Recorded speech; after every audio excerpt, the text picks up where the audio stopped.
over. Busy. So, yes, antayin na lang natin yung mga ibang kasama natin. Sino first timer? Saan? Magkasama kayo lahat? Meron pa tayo from Davao, from Chicago, Switzerland, Belgium, Germany, Canada, Surigao, Canada.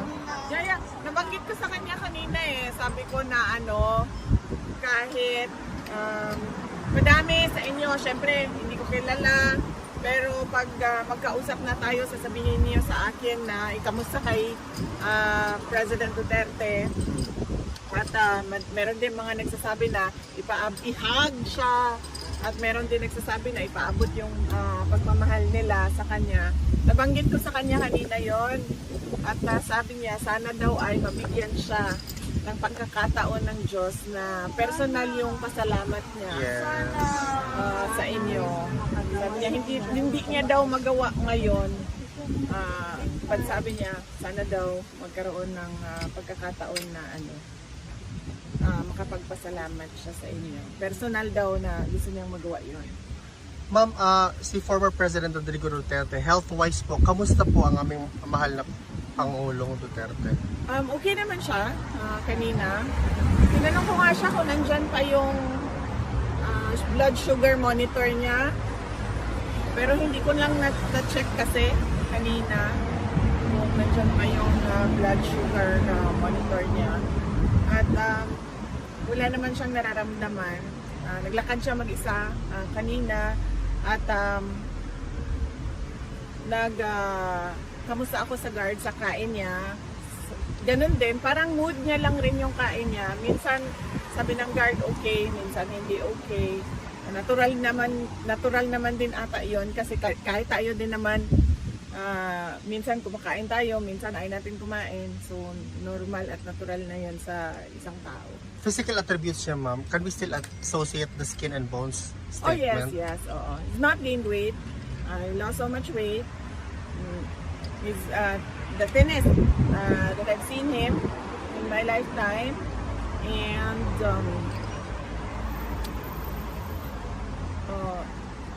I think nag-shave siya from the last time na nagkita kami. So that's Saturday. Pero meron na kasing tumubo na kaagad. At nakwento din ng guard na kailangan daw siya sabihan na mag-shave kasi otherwise hindi na lang daw mag-shave. Oo. Kasi allowed po ba na sa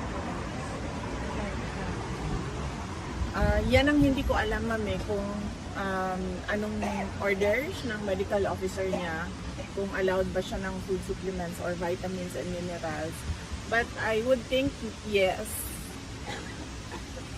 Baka dahil sa edad niya, so kailangan niya ng mga supplements talaga, vitamins and minerals. And of course, alam nila na yung gana niya sa kain is not optimum. Yeah, just to put Opo, oo. Yung sa hair niya, kasi last time sinabi mo kaya lang yung hair, tapos sinabi ko rin na makamakawala. Oo, wala pa siya nagpa-color. May joke kami kanina pero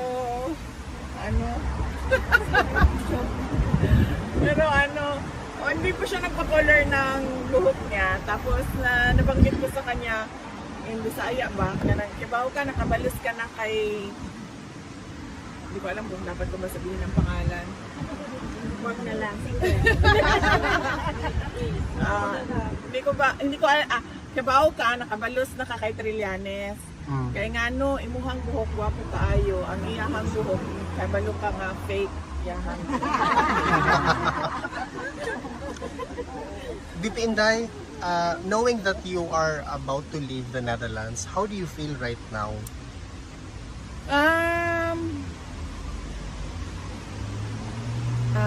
Well, I feel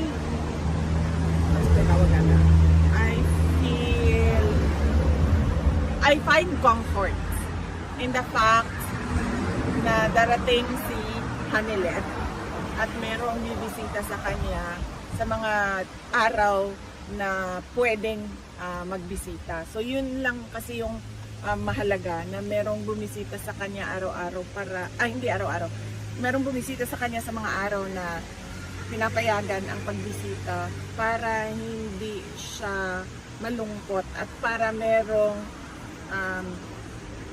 napapasok yung araw-araw na balita. Nakikwento yung araw-araw na balita din doon sa kanya. Kasi tulad kanina, pag-upo ko pa lang, nagtanong na kaagad siya anong nangyayari sa Pilipinas. So nabanggit ko na madami ang naperwisyo sa pagbaha. Sabi ko, and then napagkwentuhan namin na taon-taon na lang na ganun. Pero hindi talaga, wala talagang mga proyekto na nag-a-address sa baha. Ibig sabihin, inaantay na lang natin dumating yung bagyo at yung baha. At maging biktima na naman tayo ulit ng baha taon-taon. So, yun yung napag-usapan kanina sa pagsimula ng aking bisita. Thank you, ma'am. Tanong ko lang po, kasi may breaking news kanina na na-deny po yung motion to postpone ni Pastor Apollo Kibuloy. Na ibalita niyo po ba sa kanya yun, or kung hindi, ano pong reaction niyo patungkol sa Ang sabi, hindi ko nabalita sa kanya kasi ngayon ko lang nalaman na na-deny ang motion for bail ni Pastor Apollo Kibuloy. Pero nabanggit namin kanina, napag-usapan namin kanina si Pastor Apollo Kibuloy. Pero as usual, yung kwentuhan namin tulad ng buhok ni Trillanes ay sabi niya na pareho daw sila ng palad ni Pastor Kibuloy, pareho daw sila ng kapalaran. Tapos sabi niya, sana pala hindi na lang kami naging magkaibigan, baka pa hindi kami napunta sa detention. Tapos sabi ko wala namang kinalaman yung nagtawanan kami. Tapos sabi ko wala namang kinalaman yung mga guhit niya sa palad sa inyong sa mga pangyayari ngayon. Sabi ko sa kanya, politika lahat yan. Yeah. Yes, Vice. Good afternoon po. Salamat sa oras at panahon. May continuation ka, Boss Day? mamaya na? Ma'am, may iba po tayo. Sinabi po ni House Spokesperson Princess Abante, tungkulin po daw ninyo na makinig sa State of the Nation address ni BBM. Sabi niya po ay handa ang Kamara, ay welcome kayo sakaling dadalo kayo sa SUNA. On this one.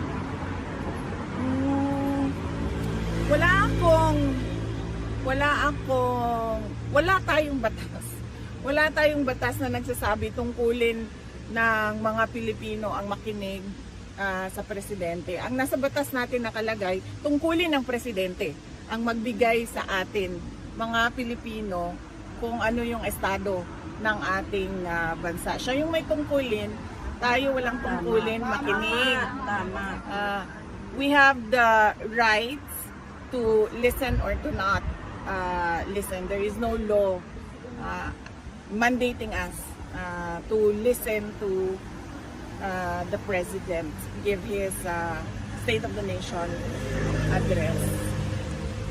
Thank you, ma'am. At additional, ma'am, ginate po ni House Spokesperson Attorney Princess Abante na galing sa mga ebidensya at testimonya ng mga testigo ang kasong crimes against humanity laban kay dating Pangulong Rodrigo Roa Duterte at this International Criminal Court. Anya, marites po daw ay yung sinabi ninyo na nakakulong si PRRD dahil sa chismis. May sagot po ba tayo dito na? Siguro dapat huwag magsalita si Miss Abante patungkol sa ICC case dahil spokesperson naman siya ng House of Representatives at wala namang kinalaman ang House of Representatives sa ongoing na kaso ngayon. Nandito ako bilang isang Pilipino, bilang isang Vice President ng Pilipinas na pinaglalaban yung karapatan ng isang kasambayan natin na Pilipino na kinuha sa Pilipinas at dinala sa ibang bansa para ikulong. So meron akong rights. I have all the right to express my anger against what the administration or BBM did Pero si Princess Abante, siya ay isang spokesperson ng House of Representatives. So ang dapat niyang itinatopic o ibinabahagi sa taong bayan ay kung ano yung nangyayari sa House of Representatives. Huwag na siyang sumausaw. Ayun. Right. Huwag na siyang sumausaw sa ano. It's out of her league. Thank you, ma'am. Ma'am, on other issue po, okay.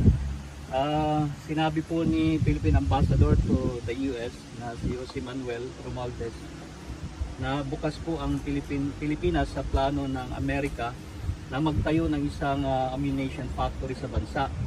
Una nyo na pong pinuna yung foreign policy ni Marcos Jr.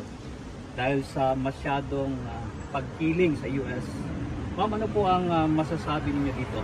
Makakabuti po ba ito sa bansa natin, plano ng Amerika na magtayo ng isang ammunition factory sa Pilipinas?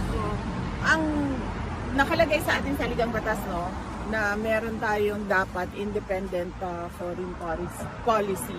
Kung yung ginagawa ng gobyerno ay kumkiling sa iisang bansa lang, ibig sabihin nun, wala na tayong true independent policy. So, dapat hindi lang ako yung kumukontra, lahat tayo mga Pilipino kumukontra sa plano na ito. Dahil ang ating mga galaw ay dapat for the interest of our country, hindi para sa interest ng ibang mga bansa. Hindi lang Amerika, no? Kahit anong bansa yan. Hindi para sa kanila ang galaw ng natin mga Pilipino. Ang mga ginagawa natin ay dapat para sa interest ng ating bansa. Sa mabalik po tayo hanggang sa issue ng pag-deny sa daily pastor. Sa pagkakakilala niyo po ba kay Pastor Apollo dapat ma-approve or mali po ba yung desisyon ng korte na i-deny siya considering na mahina naman po talaga yung mga ebidensyang representa o hearsay lamang. Sa inyo po bang pagkakakilala, pwede niyo po bang i-vouch si Pastor Apollo sa mga kababayan natin? Hindi ko alam, unang-una, hindi ko kasi nabasa yung desisyon ng judge kung bakit dininay yung application for bail. At pangalawa, hindi ko rin alam kung ano yung ebidensya na ipinakita ng prosecution para sila mag-oppose sa pag-apply ng bail ng accused. No? So mahirap magbigay ng comment kung wala akong alam kung ano yung nangyari doon sa loob ng korte. VP, another question about your impeachment. Kasi nag-release ng statement ng House of Representatives that they are not going to answer the Supreme Court's asking them to relate significant materials with respect to their decision-making process. What if it's possible for you to make comment po about the move of the House of Representatives that they are not going to provide this information kasi nga it is within the rights of their internal procedures now and it's not within the jurisdiction of the Supreme Court to ask these pertaining documents. Yan na yung nakalagay, no? Pinpublish ba namin ang petition namin? Nag-release ang House of Representatives. No, ang petition namin, nakalagay lahat doon sa petition namin. Nakalagay lahat doon sa petition namin sa Supreme Court kung ano yung sinasabi namin na labag sa batas na ginawa nila. At syempre, dahil korte yon ay kailangan pabigyan din ng pagkakataon yung kabilang kampo na magbigay ng mga hinihingi ng korte. At nandun pa rin kami sa sinasabi namin na mali yung ginawa nila, labag siya sa konstitusyon, labag siya sa batas, at lalong-lalo na nilabag nila yung karapatan ko na na maging fair yung proseso ng pag-file ng impeachment. Any questions? Madam VP, bumabaha po ngayon sa Pilipinas dahil sa bagyo at alam naman po natin na meron po isang congressman sa Bicol na nagpropose na imbestigahan po yung Dolomite Beach na dahilan daw po ng pagbabaha Exactly. sa Metro Manila. So maraming